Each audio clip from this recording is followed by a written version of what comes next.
नमस्कार, जय हिंद। हमारे इस YouTube चैनल पर आप सभी का बहुत बहुत स्वागत है। पिछले 2 क्लासेस में हम भारत के आधुनिक इतिहास का अध्ययन कर रहे थे और आधुनिक इतिहास के अध्ययन की इसी कड़ी में आज हमारा ये तीसरा लेक्चर है। पहले लेक्चर में हमने कवर अप किया था कि एक वैश्विक परिदृश्य में कौन कौन सी ऐसी परिस्थितियां उत्पन्न होती हैं जिनकी वजह से जो यूरोप वासी होते हैं या यूरोप के लोग होते हैं वो भारत की ओर आकृष्ट होते हैं।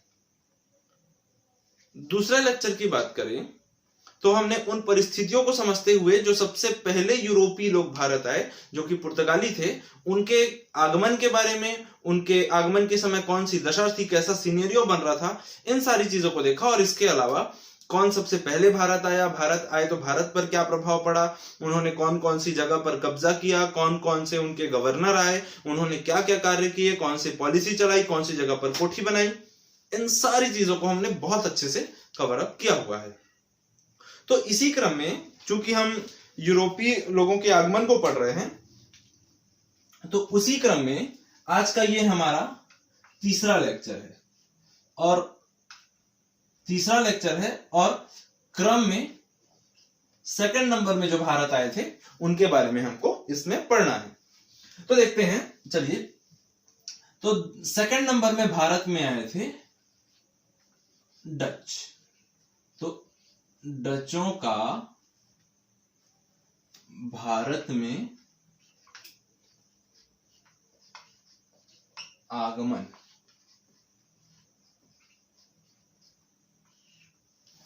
डचों का भारत में आगमन, यह हमारा आज का विषय वस्तु रहेगा। और इस विषय वस्तु को हम समझने का प्रयास करेंगे कि पहले तो यूरोप को लेकर चलेंगे कि यूरोप में क्या परिस्थितियां हुई, उसके बाद भारत को लेकर चलेंगे और इस तरह से दोनों को कोरिलेट करते हुए जब हम समझेंगे ना, तो क्वेश्चन फिर किसी भी प्रकार का है हमसे बनेगा, इसकी गारंटी है। ठीक है। तो डचों का भारत में आगमन देखने से पहले अगर अंग्रेजी में इसको कहें तो arrival of duchess in India, ये कह सकते हैं हम। तो डचों के भारत में आगमन को पढ़ने से पहले हमको पढ़ना पड़ेगा कि भाई डच कौन थे, कौन लोग डच कहलाते हैं, कौन से देश के वासी थे।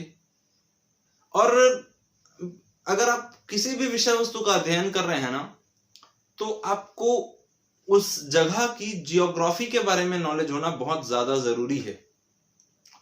क्योंकि अगर आप किसी जगह के बारे में पढ़ रहे हैं और वहां की ज्योग्राफी आपको पता है, तो आप बहुत सारी चीजों को अनुमान के आधार पर ही बना सकते हैं।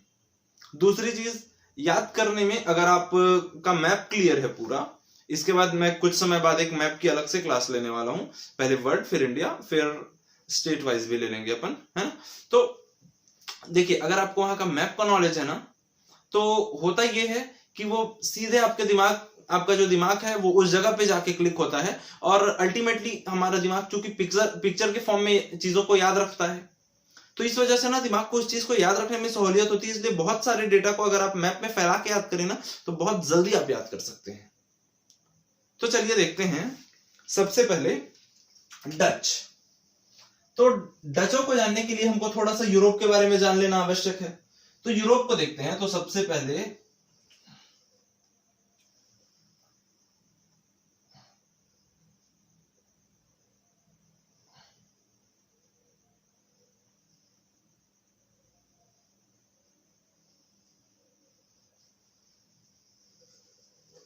कुछ इस तरह से हमारा यूरोप बनता है। यह है हमारा यूरोप, है ना। अब इस यूरोप में हमको देखना है कि फाइनली भाई ये डच कहां के थे, कौन सी जगह पे इनका निवास था, आसपास की जो ज्योग्राफी है वो कैसी थी। तो देखिए, हमने अपने पुराने लेक्चर्स में कवर किया हुआ है। एक ये देश था, इसका नाम था पुर्तगाल, और पुर्तगाल से ही लगा हुआ एक देश था, उसका नाम था स्पेन। तो आप स्पेन और पुर्तगाल से होते हुए जब ऊपर जाते हैं ना, तो ये वाला जो एरिया है ये है बिस्की की खाड़ी, बे ऑफ बिस्की। Bay of बिस्की। और ये बे ऑफ बिस्की से अगर आप थोड़ा सा और आगे बढ़ जाते हैं तो यहां पे आपको ये मिलता है, ये है यूके, हमारा यूनाइटेड किंगडम वाला एरिया। और बे ऑफ बिस्की से जब जाते हैं तो यूरोप और यूनाइटेड किंगडम के बीच में जो वाटर चैनल मिलता है, इस वाटर चैनल का नाम है इंग्लिश चैनल। English channel. चलिए एक बार फिर से देखते हैं। ये यूरोप का मैप पूरा। यूरोप के मैप में यहां पे हमने पिछले ही 2 लेक्चर्स में कवर अप किया हुआ है कि ये पुर्तगाल है और ये स्पेन है। जस्ट यहां से ऊपर जाएंगे तो ये जो खाड़ी वाली जो जगह है ना, खाड़ी अर्थात ऐसा जल क्षेत्र जो 3 ओर से भूमि क्षेत्रों से घिरा हुआ हो, है ना। तो ये खाड़ी वाला जो क्षेत्र है इसे बिस्की की खाड़ी या बे ऑफ बिस्की कहा जाता है। वहीं आप यूके और यूरोप का जो मेन महाद्वीप है, इन दोनों के बीच की जब जल जो चैनल है जल का, उसकी बात करते हैं तो इसे कहा जाता है इंग्लिश चैनल। और यही इंग्लिश चैनल से जब आप थोड़ा सा आगे बढ़ते हैं तो यहां पर आपको 2 देश देखने को मिलते हैं। 2 देश यहां पर आपको देखने को मिलते हैं। इस वाले देश का नाम है बेल्जियम। बेल्जियम। और बेल्जियम के जस्ट ऊपर में ये जो देश है इसका नाम है नीदरलैंड। और ये जो डच हम जिनके बारे में पढ़ रहे हैं, ये डच हैं निवासी नीदरलैंड के। ठीक, अब हमको देखना है ये नीदरलैंड को अब हम लेके चलेंगे तो नीदरलैंड में हम 2 जगहों को विशेषकर देखते हैं। पहला तो इसकी राजधानी का नाम है एम्स्टर्डम।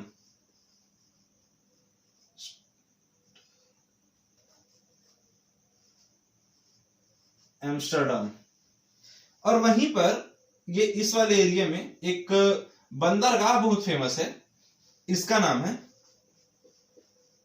रॉटरडम बंदरगाह। राजधानी एम्स्टर्डम और बंदरगाह रॉटरडम। ठीक, इतनी सारी चीजें क्लियर हो रही हैं। अब देखते हैं कि यह रॉटरडम बंदरगाह के बारे में पढ़ने का कारण यह है कि इस समय, जिस समय की हम बात कर रहे हैं, सन 1500 के आसपास की, 1500 से 1600 के बीच के समय की, तो इस समय ये जो रॉटरडम बंदरगाह था ना, ये यूरोप के मुख्यतम बंदरगाहों में से एक था। और आज भी यह बंदरगाह एक व्यस्ततम बंदरगाहों में से एक माना जाता है ना। तो इसके बारे में हमको, इसकी क्या स्टोरी है ये हम आगे पढ़ेंगे। और एम्स्टर्डम आपको याद रखना है क्योंकि इसकी ये राजधानी होती है। आई होप इतना सारा पूरा सिनेरियो जो है कि एग्जैक्टली डच कहां से आए थे और वो जहां से आए थे उस जगह की भौगोलिक कंडीशन कैसी थी, ये आपको क्लियर हो रहा होगा। ये यूरोप के देखिए ऑलमोस्ट लगभग बीच वाले हिस्से में ये पड़ता है।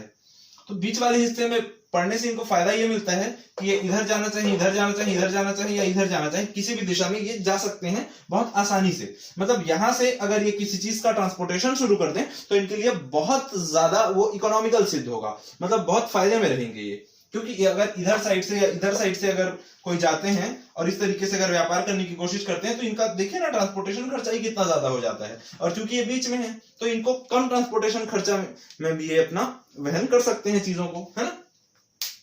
इतना क्लियर होने के बाद अब हम एक सन पढ़ते हैं। ये था सन 1580-81। ये आप नोट करके रखेंगे। स्टोरी कुछ इस तरह से होती है कि स्पेन उस समय यूरोप के एक शक्तिशाली देशों में से एक था। और इसी समय होता ये है ना कि ये पुर्तगाल वाला एरिया और साथ में ये नीदरलैंड, ये दोनों गुलाम रहते हैं स्पेन के। ठीक, अच्छे से समझिएगा, नीदरलैंड और पुर्तगाल ये दोनों गुलाम रहते हैं स्पेन के। पुर्तगाल पहले आजाद हो गया, ठीक, बाद में एक बार फिर गुलाम होता है। ये विश्व इतिहास का विषय है। तो अब देखते हैं नीदरलैंड जो है ये पुर्तगाल से सन 1580-81 में आजाद होता है। अब चूंकि स्पेनिश लोगों का यहां पर नीदरलैंड में शासन था, जिसे हम इसे हॉलैंड भी कहते हैं ना, याद रखिएगा आप, नीदरलैंड या हॉलैंड। तो स्पेनिश लोगों का नीदरलैंड या हॉलैंड में शासन था और इन्होंने इतना ज्यादा वहां पर कर आरोपण किया, इतना ज्यादा वहां की जनता को लूटा कि कि स्वतंत्रता के समय के आते आते वहां की जो जनता थी ये पूर्ण रूप से क्या हो गए थे, कंगाल, दिवालिया हो चुके थे। इनके पास कोई संपत्ति ही नहीं थी, यहां पर काफी मात्रा में भुखमरी थी। और इतिहासकार ऐसा कहते हैं कि उस समय यहाँ के लोगों के पास 2 टाइम के खाने तक के लिए नहीं होता था, कुछ बड़े लोगों को छोड़कर। तो इस हद तक यहाँ पर स्थिति गिर चुकी थी नीदरलैंड में। तो अब इन लोग क्या कहते हैं, अब इनको भी अपने आप को स्टैंड करना है, उठना है, अपने देश को उठाना है। तो अब इन लोग कुछ समय तो सोचते हैं शांत रह के कि भाई क्या क्या किया जा सकता है। और काफी सोच विचार के बाद इनको एक चीज समझ में आता है, ये उस समय क्या करते रहते हैं, यहां से बैठे बैठे जो पुर्तगाल वाले जो कर रहे हैं उसको ये सिर्फ देखते रहते हैं, ऑब्जर्व करने रखते हैं। उसके बाद जब ये सोचते हैं कि एकदम से इन लोगों ने ये व्यापार शुरू किया और बहुत अचानक से इनके पास बहुत ज्यादा पैसा बढ़ने लगा। और चूंकि मसाले वाला जो 60 गुना दाम वाला जो किस्सा होता है वो भी ये सुने हुए होते हैं। तो इनका जो दृष्टिकोण व्यापार का बनता है, तो इनके मन में सबसे पहला नाम जो आता है वो होता है भारत। भारत और इसके आसपास के जो क्षेत्र होते हैं ना, इंडोनेशिया, मलेशिया, मालदीव, ये वाला जो क्षेत्र है वो। तो कुल मिलाकर अब इनका पूरा मन बन गया था कि भारत के साथ व्यापार करें, लेकिन ना तो इनके पास पैसा है, ना तो संसाधन है, कैसे ये भारत तक पहुंचकर व्यापार करेंगे। दूसरी स्थिति यह है कि यहां पर भारत की अगर बात करें, जैसे ये हम भारत को ले लेते हैं यहां पे, एक मिनट,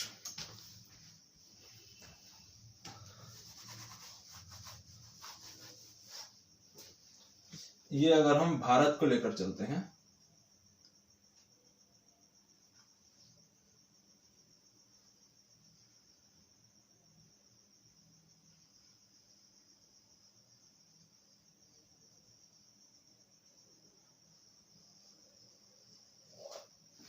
ये हमारा भारत है, ठीक है। तो अगर अब भारत को लेकर हम चलते हैं तो उस समय ये जो हिंद महासागर वाला एरिया है, यहां पर तो पूरे पुर्तगाली बैठे हुए हैं। तो अब ये ऐसा क्या करें कि ये भारत तक आए और व्यापार करें। उसके लिए सबसे पहले इन लोग क्या करते हैं कि भाई हम भारत तक तो अभी जा नहीं सकते, हमारी स्थिति तो उतनी मजबूत हुई नहीं है अभी। तो इन लोग सोचते हैं कि हम एक काम करते हैं कि ये जो पुर्तगाल वाले अपने यहाँ जो सामान लेके आते हैं भारत से, हम उसी सामान को यहाँ से खरीदते हैं और यहाँ बिस्किट की खाड़ी और इंग्लिश चैनल को पार करते हुए अपने देश लाते हैं और यहाँ से बेचते हैं पूरे यूरोप में। और इन्होंने जैसा सोचा वैसा हुआ अभी। तो यहाँ पर पुर्तगाल है, पुर्तगाल की राजधानी का नाम है लिस्बन।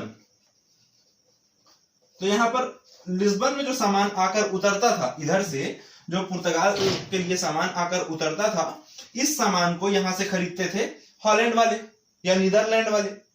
अब ये खरीदे और खरीदने के बाद, चूंकि यूरोप में तो इनका पहुंच आसानी से हो सकता था, चूंकि ये बीच वाले एरिया में आते हैं, तो ये क्या करते थे, पूरे सामान को यूरोप में डिस्ट्रीब्यूट कर देते थे।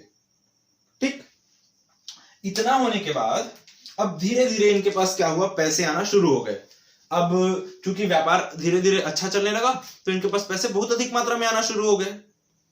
अब इन्होंने सोचा कि पैसे तो आ रहे हैं, लेकिन इनको इन्वेस्ट कहां किया जाए। तो चूंकि यूरोपवासी तो उस समय पुनर्जागरण के कारण काफी इनके पास तार्किकता आ गई थी, तो एक तर्कपूर्ण इन्होंने सोचा, तर्कपूर्वक, कि हमें अभी क्या करना चाहिए। चूंकि हम कमजोर हैं तो अभी हमें अपनी शक्ति में वृद्धि करने का प्रयास करना चाहिए। और इसी पर्पस से उन्होंने सिर्फ 2 चीजों पर कंसंट्रेट किया, और वो 2 चीजें थी, जब इनके पास पैसा आने लगा तो इन्होंने 2 चीजों पर कंसंट्रेट किया। वो 2 चीजें थी, पहला था नौसेना यानी कि नेवी, और दूसरा जलयान। क्योंकि भाई कब तक ये पुर्तगालियों से ही सामान खरीद कर बेचते रहेंगे, इन्हें अपनी खुद की भी तो फैक्ट्री बनानी है, खुद भी तो अपने आप को आत्मनिर्भर करना है। तो उसके लिए ये क्या करने लगे, इकट्ठा करने लगे पैसे, और पैसे से नौसेना का निर्माण करने लगे, साथ में जलयान का निर्माण करने लगे। और इस तरह से एक समय के आते आते इनके पास इतनी शक्ति हो गई, इनकी नौसेना जो थी इतनी शक्तिशाली हो गई, इनके पास इतने जलयान पर्याप्त मात्रा में हो गए कि अब ये बिल्कुल तैयार थे कि ये आए, निकले और यहां बैठे हुए जो पुर्तगाली थे इनके साथ युद्ध करें, इनको हटाएं और यहां पर व्यापार करें। ऐसा पूरा एक सिनेरियो बना जिसके कारण जो डच थे उनका भारत की ओर आगमन हुआ। देखिए अभी तक हमने देखा कि डचों के भारत के आगमन की पृष्ठभूमि क्या थी, मतलब क्या क्या ऐसा चीज हुआ जिसके कारण जो डच थे वो भारत की ओर आ गए। अब भारत की ओर आने के लिए इनके पास हमने देखा था कि पर्याप्त नौसेना हो गई, पर्याप्त जलयान हो गए। अब ये पूरी तरह से सक्षम थे कि वे भारत की ओर आ जाएं। इस स्थिति में जब ये भारत की ओर आते हैं तो पहले भारत नहीं आते, ठीक है, ये पहले इधर जो देश है हमारा इस तरह से कुछ आकृतियां बनी हुई थी, बहुत सारे द्वीप समूहों का एक जो देश है इसका नाम है इंडोनेशिया। तो डच जब इधर से आते हैं तो सबसे पहले सन, यहां पर आप सन नोट करते चलेंगे, 1595 में जो डच हैं ये आते हैं इंडोनेशिया। साथ ही कुछ जो होते हैं वो भारत में भी रुकते हैं। तो इस तरह से ये माना जाता है कि डचों का जो आगमन है ये 1595 में होता है। देखिए आप कंफ्यूज मत होइएगा, पुर्तगालियों की अगर हम बात करें भारत में आगमन की तो पुर्तगाली आते हैं 1498 में। पुर्तगालियों के बाद डच आते हैं, डच जो हैं ये आते हैं 1595 में। फिर अंग्रेज आते हैं 1600 में। इसके बाद फ्रांसीसी आते हैं, ये आते हैं 1664 में। ये क्रम याद रखिएगा, इसे आप ऐसे याद रख सकते हैं PDEF। अपन PDF जानते हैं ना, PDF फाइल, तो वैसे ही बीच में एक ई को बस आप घुसा दीजिएगा तो PDEF, Portuguese, duchess, Britishers and Francis, ठीक है, इस तरह से। लेकिन यहीं पे अगर प्रश्न आपको कंपनी के बारे में क्रम से जमाने के लिए दे दिया जाए कि किसने अपनी कंपनी सबसे पहले बनाई, तो उसमें याद रखिएगा पहली कंपनी पुर्तगालियों की बनी, लेकिन दूसरी कंपनी बनी थी अंग्रेजों की। अंग्रेज यहां पर आ जाएंगे, तीसरे में डच और चौथे में फ्रांसीसी। फ्रांसीसी अपने जगह में ही रहेगा, पुर्तगाली अपने जगह में ही रहेगा, ये दोनों जो है ये इंटरचेंज हो जाएंगे, ठीक है। इस तरह से याद रखिएगा आप इन सारी चीजों को। चलिए, तो 1595 में ये पहुंच जाते हैं कहां, इंडोनेशिया। अब यहां पर से धीरे धीरे जो अपना व्यापार है वो इन लोग धीरे धीरे बहुत आराम से एकदम काम होके अपना जो व्यापार है उसको धीरे धीरे फैलाने का प्रयास करते हैं। और इसी क्रम में सन 1600 में इनकी कंपनी का गठन होता है। कंपनी का नाम था वारिंगदे ओस्ट इंडीज। वारिंगदे ओस्ट इंडीज नाम की एक कंपनी का इन्होंने गठन किया, और इस कंपनी को एक और नाम से भी जाना जाता है, इसे कहते हैं United East India Company of Netherland. 1595 में ये इंडोनेशिया आते हैं। उसके बाद 1600 में वारिंगदे ओस्ट इंडीज नाम की एक कंपनी का गठन किया जाता है, और इस कंपनी को United East India Company of Netherland के नाम से भी जाना जाता है। अब इस कंपनी के बारे में हम थोड़ा सा जान लेते हैं कि ये कंपनी, गठन तो सरकार द्वारा इस कंपनी का किया गया था, लेकिन ये कंपनी जो है शेयर धारकों के माध्यम से चलती थी। शेयर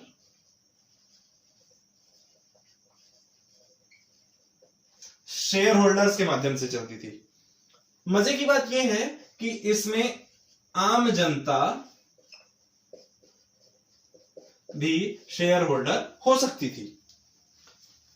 कंपनी 1600 में गठन किया गया वारिंगदे ओस्ट इंडीज या United East India Company of Netherland. इसमें शेयर होल्डर्स की कंपनी थी ये, मतलब इसके शेयर जो थे वो बहुत सारे लोगों में बटे हुए थे, और वहीं पर आम जनता जो है वो भी इसमें शेयर धारक हो सकती थी। और इसके साथ साथ सबसे इंपॉर्टेंट पॉइंट आप ये याद रखिएगा कि इस कंपनी ने सर्वाधिक समय तक सर्वाधिक मुनाफा लोगों को दिया, सर्वाधिक मुनाफा।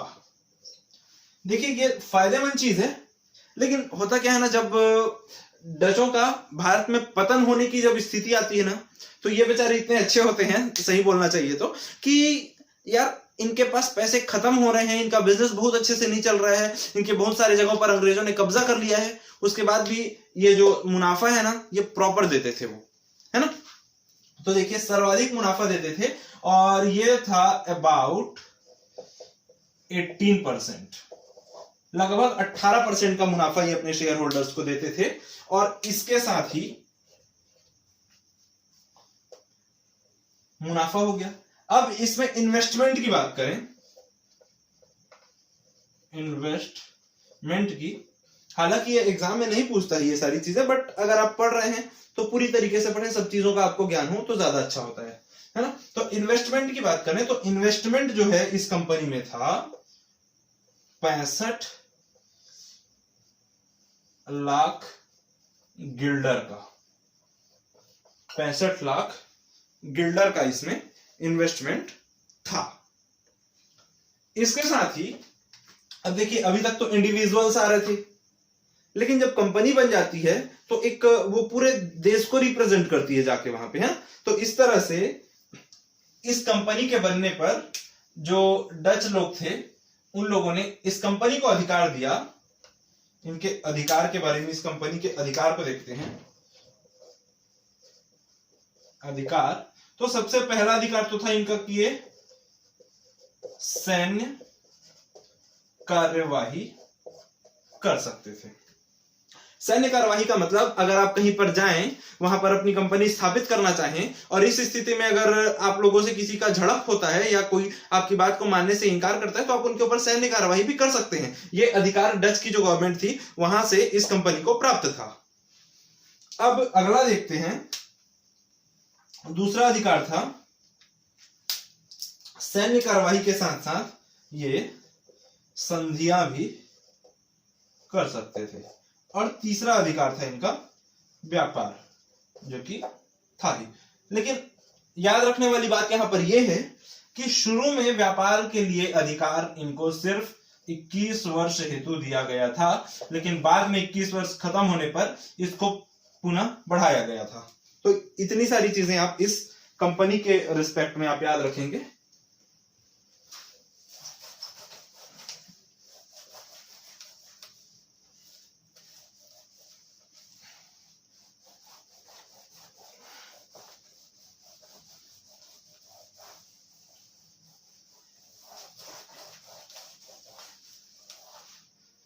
बात करते हैं भारत की, तो 1595 तक तो सारी चीजें ठीक थी। 1595 के बाद 1602 में इन्होंने कंपनी का गठन किया।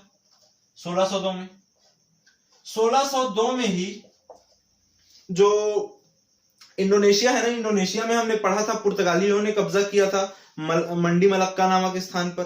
तो वहीं मंडी मलक्का के पास एक स्थान है जिसका नाम है वांटम। वांटम नामक स्थान पर इन डच वर्सेस पुर्तगालियों से इनकी भिड़ंत होती है, और यह वांटम को डच जो है पुर्तगालियों से जीत लेते हैं 1602 में। 1602 के बाद 1605 में आते हैं। तो 1605 में भारत में ये आंध्र प्रदेश वाला हिस्सा है, यहां पर जगह है मछलीपट्टनम, या इसे ही मूसलीपट्टनम भी कहते हैं। मछलीपट्टनम या मूसलीपट्टनम या मसूलीपट्टनम भी इसी को कहा जाता है। तो 1605 में इन्होंने मछलीपट्टनम में अपनी फर्स्ट कोठी बनाई। देखिए इसीलिए अंग्रेजों की कोठी सबसे पहले बनती है इनसे, क्योंकि अंग्रेज जो हैं इनकी तो 1605 में बन रही, लेकिन अंग्रेज आते ही अपनी कोठी स्थापित करने में लग जाते हैं। तो इस तरह से इनकी जो पहली कोठी थी मछलीपट्टनम में बनती है सन 1605 में। और 1605 में ही एक और घटना होती है इंडोनेशिया में। इंडोनेशिया में एक स्थान है अंबायना, इसे भी ये जीत लेते हैं। अंबायना को जीत लिया इन्होंने। अगर हम बात करते हैं यहीं पर, एक पॉइंट उधर छूट गया था हमारा, कि पहला डच यात्री कौन था। पहले यात्री की बात करें तो उसका नाम था कार्नेलियस देहस्तमान। देहस्तमान, इसे हाउटमैन भी कहा जाता था।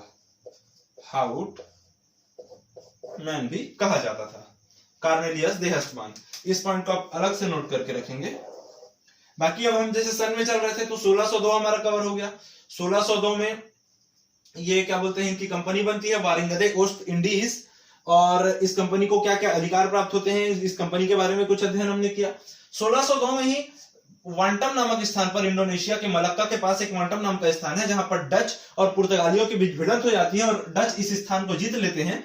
1605 में मछलीपट्टनम या मूसलीपट्टनम में सबसे पहले इनकी फर्स्ट कोठी भारत में बनती है।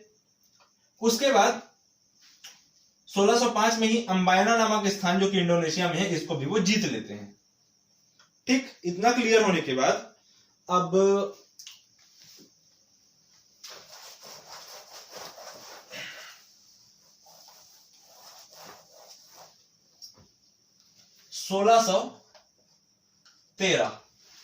1613 में ये पूरे जकार्ता द्वीप को जीत लेते हैं। यहां है ना बाली, सुमात्रा, जावा, जकार्ता, तो ये जो है ना इंडोनेशिया के एक पूरे द्वीप को, जकार्ता द्वीप को ये जीत लेते हैं। जीतने के बाद यहां पर एक शहर बसाते हैं जिसका नाम था वेटेविया। अब ये वेटेविया हमारे लिए क्यों इंपॉर्टेंट है, क्योंकि इस वेटेविया से ही भारत में जो है, ये भारत का जो शासन है, शासन या ये बोलना चाहिए कि भारत में जो डचेस का जो भी व्यापार की प्रणाली है या व्यापार की कोठियां हैं या जो डच लोग हैं, उन पर नियंत्रण जो है ये यही जकार्ता द्वीप में स्थित वेटेविया शहर से किया जाता था। अर्थात इनका जो मुख्य केंद्र था उस समय वो वेटेविया शहर बन गया था। इसके अतिरिक्त अगर हम बात करते हैं तो 1641 में इन्होंने मलक्का को जीता। 41 में मलक्का को इन्होंने जीत लिया। वही वो हमने पढ़ा था ना वांटम नामक स्थान, तो वही वांटम नामक स्थान के पास ही मलक्का है, तो मलक्का को भी इन्होंने जीत लिया। ये हमने पुर्तगालियों में भी देखा था कि पुर्तगालियों ने भी मलक्का को जीता था। अब मलक्का किनके हाथों में आ गया, डचों के हाथ में। इसके बाद 1658 में इन्होंने सीलोन को जीता। सीलोन अर्थात ये हमारा छोटा सा जो जगह है, इसका जिसे हम आज जानते हैं श्रीलंका के नाम से। तो सन 1658 में इन्होंने जीत लिया सीलोन को। ठीक है, इतनी सारी चीजें क्लियर हुई। अब क्या करते हैं, हम आगे चलते हैं इसमें।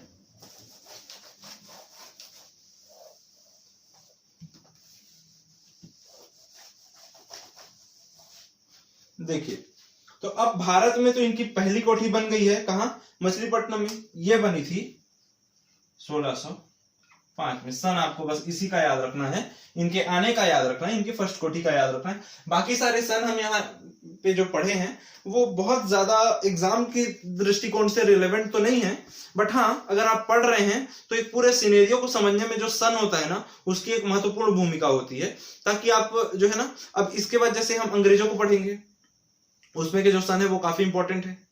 तो अगर आपको यहाँ के सन जब याद रहेंगे ना और आप अंग्रेजों को पढ़ेंगे तो उस समय आपका दिमाग जो है इस दिशा में भी दौड़ सकता है कि भाई अंग्रेजों की भारत में इस समय ये स्थिति है, तो इस समय भारत के उस हिस्से में जब डच थे तो डचों की क्या स्थिति रही होगी सेम टाइम पीरियड में। तो ऐसे जो तुलनात्मक अध्ययन के लिए जब काम करता है ना, वो होता है सन हमारा। तो तो सन को इसलिए याद रखने की कोशिश कीजिए, बट अगर याद नहीं रख पाते हैं तो कोई बड़ी बात नहीं है, क्योंकि बहुत ज्यादा इंपॉर्टेंट नहीं है एग्जाम के दृष्टिकोण से। हाँ, बट घटनाओं को समझने के लिए बहुत ज्यादा इंपॉर्टेंट रोल जो हमारे सन होते हैं वो अदा करते हैं। तो हम देख रहे थे कि मछलीपट्टनम में पहली कोठी 1605 में स्थापित होती है और यहां से मुख्यतः व्यापार किया जाता है नील का। मछलीपट्टनम से मुख्यतः नील का व्यापार जो है वो पुर्तगाली हमारे करते हैं। इसके बाद एक जगह है यहां पर तमिलनाडु के पास, पुलिकट,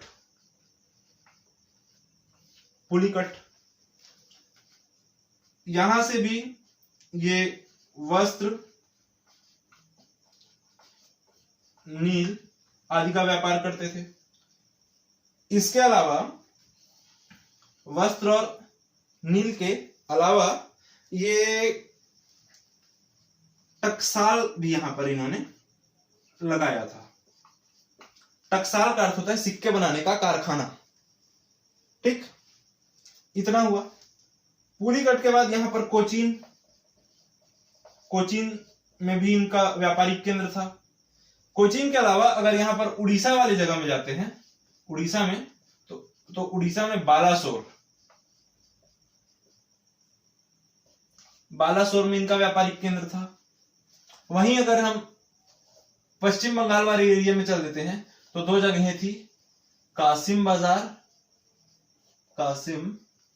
बाजार और चिंसुरा। ये दोनों जो जगह थे ये इंपॉर्टेंट है, क्योंकि यहां से रेशमी वस्त्रों का व्यापार किया जाता था। इसके अलावा गुजरात में एक जगह है सूरत, यहां से व्यापार होता था सू से सूती वस्त्रों का। और ये जो सूती वस्त्र थे ये डचों के लिए सर्वाधिक मुनाफा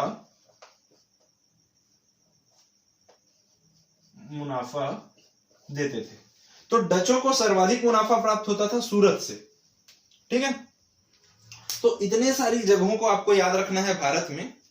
और इतने को याद रखने के बाद ना, आप एक चीज बस यहां पर और छूट रहा है हमारा, कि एक कासिम बाजार और चिंसुरा जहां से रेशमी वस्त्रों का व्यापार किया जाता था, ये जो है ये भारत में स्थित जो डचों की जगहें थी उनके अंडर में ना होकर इस जगह को डायरेक्ट नीदरलैंड से कंट्रोल किया जाता था। ठीक है, ये चीज आप याद रखेंगे। तो ये सारी चीजें बहुत अच्छे से चल रही हैं, लेकिन एक सन आता है, मतलब अगर एक हम थोड़ा सा और अगर इस पे देखें तो 1750 में चलते हैं तो डच इतने ज्यादा भारत में ताकतवर हो गए थे, इतने ज्यादा फैल चुके थे भारत में कि 1750 के आते आते अबाउट 39% मार्केट ऑफ इंडिया इन्हीं के हिस्से में था। मतलब इनकी जो कंपनी थी, इनके जो माल थे, इनकी जो बिजनेस करने का तरीका था वो इतना अच्छा होता था कि भारत के 39% मार्केट पर अकेले डचों का कब्जा था उस समय तक। फिर बाद में अंग्रेजों की वजह से धीरे धीरे ये कम होता है और ये एकदम सीमित हो जाते हैं। सीमित होने के बाद भारत को छोड़ देते हैं। वो किस तरह से आगे देखते हैं हम। तो 1750 की ये स्थिति रही। इनके पतन के लिए सबसे निर्णायक सिद्ध होता है तो 1759 में अंग्रेज वर्सेस डच, यह युद्ध होता है बेदरा का युद्ध। बेदरा का युद्ध 1759 में अंग्रेज और डचों के बीच बेदरा का युद्ध होता है। और ये बेदरा के युद्ध में जो डच हैं ये बहुत बुरी तरीके से हार जाते हैं और अंग्रेज जीत जाते हैं। जब ये हार जाते हैं ना तो इनकी जो सारी जगहें हैं वो हो जाती है अंग्रेजों के नाम। अब ये एकदम ये थे बहुत ज्यादा, मतलब इनके पास अब कुछ नहीं रहेगा। डच पहले तो 39% मार्केट पर कब्जा था, लेकिन 9 साल बाद ऐसी परिस्थिति आई कि अंग्रेजों से इनका जो है भिड़ंत होता है और बेदरा के युद्ध से अंग्रेजों से ये सारी चीजें इनकी छिन जाती है। और उसके साथ साथ अंग्रेजों ने इन पर काफी मात्रा में प्रतिबंध लगा दिए, मतलब आप ये कर सकते हैं, आप ये नहीं कर सकते, इस प्रकार के बहुत सारे प्रतिबंध लगाते हैं। लेकिन कुछ समय बाद 1795 में यूरोप में पेरिस की संधि होती है। 1795 में पेरिस में यूरोप की संधि होती है, ठीक। तो यूरोप में जब संधि होती है तो इनको क्या करना पड़ता है, पेरिस की संधि से अपने, ये पहले तो क्या इनके पास क्षेत्र तो रह गए क्योंकि प्रतिबंध अंग्रेजों ने इन पर लगा दिया है। बोलने का मतलब ये है कि बेदरा के युद्ध में जब डच हार जाते हैं तो अंग्रेज क्या करते हैं, अंग्रेज इनके क्षेत्र को नहीं लेते पूर्ण रूप से, कुछ कुछ क्षेत्रों को रखे रहते हैं, कुछ क्षेत्रों को डच को ही दे देते हैं, लेकिन काफी मात्रा में प्रतिबंध लगा करके आप यहां व्यापार करेंगे, आप यहां व्यापार नहीं करेंगे, आपको अपनी वस्तुएं यहां बेचना है। तो इस तरह से ना मतलब पूरा अपने कंट्रोल में रखे हुए थे उनको। लेकिन पेरिस की संधि 1795 में जब होती है यूरोप में, तो उससे जो ये प्रतिबंध थे उनको कम कर दिया जाता है और काफी सारे क्षेत्र जो है वो इनको वापस दे दिए जाते हैं, ठीक। अब क्या करते हैं, ये सारे क्षेत्र को तो अब संभाल पाने में सक्षम नहीं हो पाते हैं ये, तो इनके जो सारे क्षेत्र हैं उसको पुनः वापस अंग्रेज जो है वो ले लेते हैं और बदले में इनको सिर्फ ये जो सूरत है ना, सूरत, इसको दे देते हैं डचों को। तो अब स्थिति यह आ गई कि पूरा एरिया जो है वो अंग्रेजों का है, सिर्फ ये सूरत को छोड़कर सूरत जो है वो डचों का है। लेकिन डच क्या करते हैं, कुछ समय तक के यहां व्यापार करते हैं और 1824 में अंग्रेजों को सूरत को बेच देते हैं। मतलब देखिए पूरे एरिया पर डचों का जो है व्यापारिक दृष्टिकोण से कब्जा रहा। अंग्रेज आए, अंग्रेजों मतलब 1750 के आसपास 39% मार्केट को कवर करने वाली जो शक्ति है उसको अंग्रेज आते हैं और 1759 में बेदरा के युद्ध से इनको हराते हैं, काफी मात्रा में प्रतिबंध लगाते हैं इनकी सारी जगह। उसके बाद पेरिस की संधि से ले लेते हैं और सारी जगहों को लेने के बाद इनको सिर्फ एक सूरत दिया जाता है डचों को, और जिसको भी अब भाई पूरे जगह में था तो ये क्या है बहुत अच्छे से व्यापार चल रहा था, लेकिन सिर्फ एक जगह दे दिए तो इनका भी अब कुछ समय बाद शायद कुछ ऐसा हुआ कि इनका मन नहीं हुआ है, नॉलेज कुछ भी हो सकता है। तो उस परिस्थिति में इन्होंने क्या किया, 1824 में अंग्रेजों को बेच दिया और 1824 में पूर्ण रूप से भारत से चले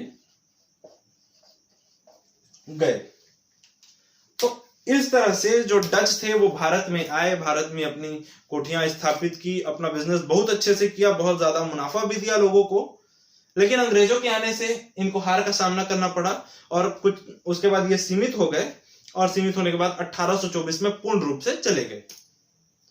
तो अगर पूछता है कि डचों के पतन का सबसे मेन कारण क्या था, तो वो था ये बेदरा का युद्ध, ठीक है, ये चीज आप याद रखेंगे। तो इस लेक्चर में बस इतना ही। अब इसके बाद के जो 5-6 लेक्चर्स होने वाले हैं कंटिन्यू, वो सिर्फ और सिर्फ अंग्रेजों पर होंगे, क्योंकि अंग्रेजों को हमको बहुत ज्यादा डीप में पढ़ना है और एक एक जगह को उठाकर लेना है ना। तो लगभग 5 से 6 लेक्चर में हम अंग्रेजों को कवर करेंगे, उसके बाद फ्रांसीसियों को पढ़ेंगे, देन फिर आगे जो इतिहास बढ़ेगा तो पढ़ते हुए चलेंगे। इसके साथ साथ आप लोगों के लिए एक इंफॉर्मेशन और कि इसी चैनल पर ये इतिहास तो जो हमारा चल रहा है ये चल रहा है, इसके साथ साथ जो अभी मंडी निरीक्षक और उप निरीक्षक का जो पद आया है, इसके सिलेबस के आधार पर सिर्फ छोटी छोटी वीडियो 10-10, 15-15 मिनट की वीडियोस मैं बनाने की कोशिश कर रहा हूं इसके बाद, जिसमें हम ना एकदम छोटे छोटे जो टॉपिक हैं या मेन जो चीजें हैं उन पर फोकस करेंगे, जो कि एग्जाम की दृष्टि से बहुत ज्यादा रिलेवेंट होते हैं। इसके साथ साथ आपको लैंग्वेज से संबंधित साथ में अंग्रेजी हिंदी हो गया लैंग्वेज में, साथ में फिर जितने भी पूरे सिलेबस में सब्जेक्ट हैं उन सारे सब्जेक्ट के लिए जो प्रश्नोत्तरी जो है वो भी इस चैनल पर मैं ऑर्गेनाइज करने की कोशिश कर रहा हूं। तो कल या परसों से ये चीज शुरू हो जाएगी, तो आप बने रहिए इस चैनल पर। और अगर आपने सब्सक्राइब नहीं किया है तो इस चैनल को सब्सक्राइब कर लीजिए और लाइक भी कर दीजिए ऑब्वियसली। और चलिए, बहुत बहुत धन्यवाद, थैंक यू।